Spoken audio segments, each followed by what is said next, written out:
So I've been using Luna to mix for the past month or so, and I gotta say I've really enjoyed it. But the more that I use it, the more that I find things that I would love to see improve as more updates come.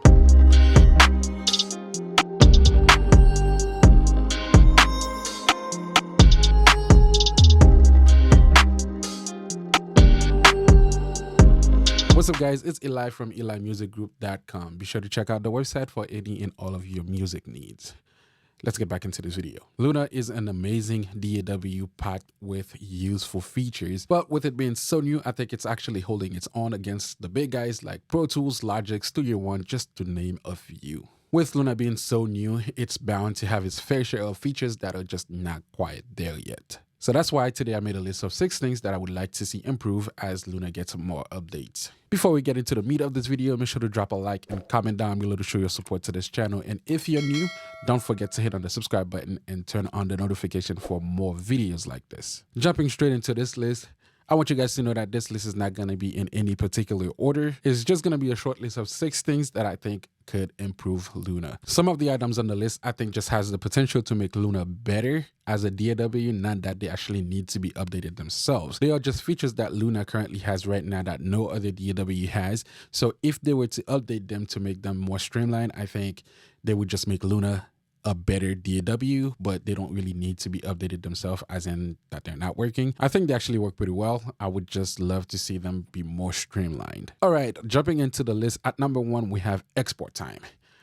Export time is a big deal to me. I don't want to spend 5 minutes or more exporting one song. I was mixing a beat to send out the other day, and the export time took over 5 minutes.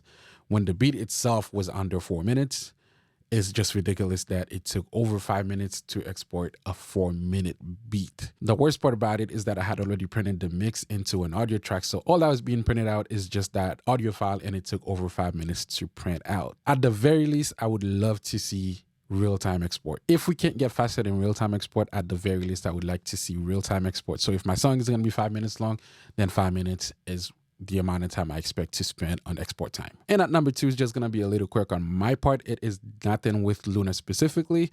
It's just the way that they have it set is kind of annoying, and that is going to be saving option.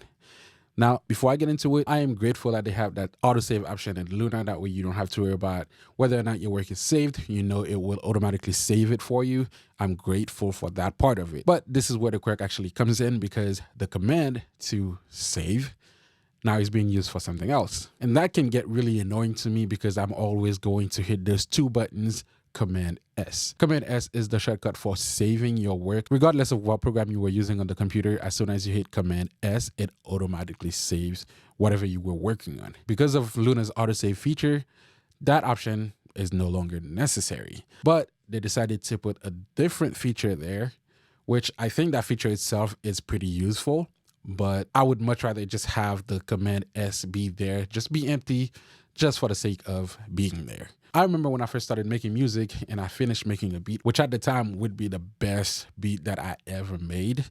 And shortly after, my computer shut down. Started freaking out, and when I opened the computer and opened FL Studio at the time, I think it was FL10, and my project was nowhere to be found. And since that day, I learned my lesson and I started saving, basically just for the sake of saving. So sometimes I'm working, I would hit Command S after I've hit Command S, just to be sure that I saved. So it's just a habit for me right now to just hit Command S just to save my project, even if I've already saved it. And because Luna has a different feature in that spot right now, when I hit Command S, there is a bookmark option that pops up on the screen for you to be able to put some notes in. That feature itself, I think, could be very useful, except I think it's in the wrong place. I would like to see Command S just reserved for saving options and nothing else, because this actually just gives me more work to do. And not every time that I hit Command S, I'm going to have notes to put down. It's just a habit for me to save my project. And at number 3, we have Luna's comping ability. That feature I did not discover myself, because I don't really use Luna to record yet. I've been mixing more in Luna, so I haven't really run into that. But one of my subscribers actually mentioned that in the last Luna video that I made. So I went ahead and tested it out, and I'm going to show you guys what I found. But right now, the way to comp in Luna is just not straightforward, and I don't even know if that's what it's actually called. But from what I see, that could be the comping option, is just not that useful. Let's go ahead and jump into the computer and take a look at the comping option and see how it actually works. So right now we're on the computer. I'm going to go ahead and open an audio track, and we're just going to call it comping test.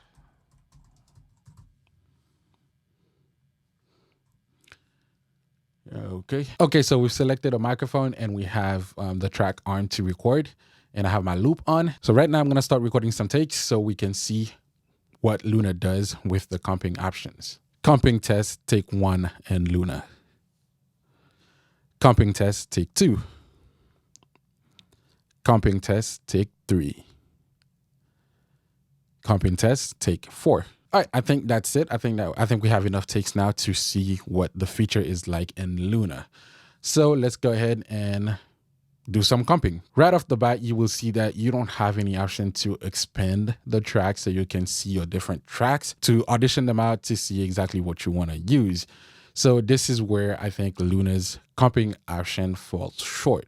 Other than that, it's just like any regular comping feature on any other DAW. So let's see how we can go about comping the different takes that we just did. So after digging around a little bit, I could not find a way to open up this track. I found out the way to access the different takes that you did is by right-clicking on the track itself, usually around where you named it. And you have this menu that drop down and you'll see track versions. In track versions, you'll see version 1, and then you see track 2, 3, 4, and 5. We did 4 different takes. So track version would be your master, or track 2, 3, 4, and 5 would be your actual takes. Version 1 is going to be what you're listening to as you mix. So when you audition your tracks, when you click on track 2, this is what you get to see. But I could not find a way to send this. Let's just listen to this and see what that sounds like. So we are in track 2. Comping test, take 1 and Luna. Comping test, take 1 and Luna. All right, so we're gonna go to different. Comping test, take 2. Comping test, 3. Comping test, take 3. All right, so we've heard our different takes.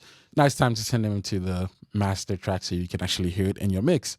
So I could not find a way to send those up to the master track. The only workaround I found for it was basically to create a new audio track. And we're just going to call that comp master. And now I would go to listen to the different versions of the tracks. Let's say comping test, take 1 and Luna. All right, so I want to keep that Luna part. So I would highlight that, cut it out, and drag it down to the actual track, the actual master track, which is a whole different track that I had to create. So if I want to have, let's say, take 2, I'd have to come here and find take 2, cut it out, and bring it down.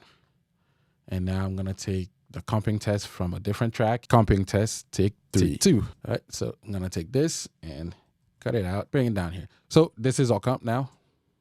Comping test, take 2, and Luna. I think that was a little much for me to do to get my comps. If there's another way to do it, I would love to know how. So you guys can comment down below, let me know there's an easier way to do it. But right now, this is the way that I found that you can do comping in Luna, which is not very straightforward. And at number 4 is the ability to add a mono to stereo plugin to a mono track, and to be able to add a dual mono plugin to a stereo track. I have not been able to find a workaround for that, and I would love to see that change in the next Luna update. This is not one of those make it or break it feature. It's just something that I've been using on different DAWs that I've used. I would love to see it in Luna just so I wouldn't have to find a different workaround for it. And like I said, so far I have not been able to find a workaround for it. If you guys have one, drop it down in the comments below. And at number 5, we have the console feature. And so far, the only way that I know it works is with the Luna expansion packs, which has summing options for API and also for Neve. Now, the only thing I'd like to see on this part is to have it more streamlined and start including more consoles in the mix. I am an SSL guy, and if I were to have a big console in my studio, it would be an SSL. Nothing against API, nothing against Neve or any other console. I'm an SSL guy. I would love to see that option be included in there. I know this is going to be a stretch, but I would love to see that option be available in third-party plugins that fits that category, like the Wave SSL bundle, the CLA Mix Hub, and any other plugins that actually fits that category of plugins. I would love to see them be accessible in the console feature in Luna. Yes, I know that's a stretch, but hey, if you can dream it, you can live it. And last but not least, at number 6 is the ability to use Luna without an Apollo interface. Hear me out now. I love the integration between Luna and the Apollo console. Right now, when I'm recording in Pro Tools, Logic, or Studio One, I have to have the Apollo console open because I am using the Unison preamp technology, so I need the console open so I can do that. And I also use the control room feature to be able to talk back to the artist that I'm recording, as well as dim and mute my studio monitors as needed. But I have a rack-mounted Apollo interface. I cannot take it on the road. So if I started a mix and I have to leave the studio and go somewhere, I have my laptop that I can take with me with a portable interface and my studio headphones. I could continue that mix on the road, but right now, if I started the mix on Luna, I have to wait until I get back into the studio so I can finish it because Luna is not compatible with any other interface. So I would like to see that option available to where we can use Luna without an Apollo interface. I know we're going to be missing out on a lot of features, but then again, if I'm mixing on the road, I'm not going to be recording. So a lot of the features that we're going to be missing out on is the ability to record, not to mix. And I would love to be able to mix in Luna on the road as necessary. And that is it for this video. Is there anything that you guys found that I did not include in this list? Comment down below and let me know, and maybe I can make an update to this video for more features that needs to be updated on the next Luna update. Thanks again, guys, for watching my video. Don't forget to drop a like and comment down below to show your support to this channel. And if you're new, don't forget to hit on the subscribe button and turn on the notification for more videos like this. I'll see you guys next time in the next video.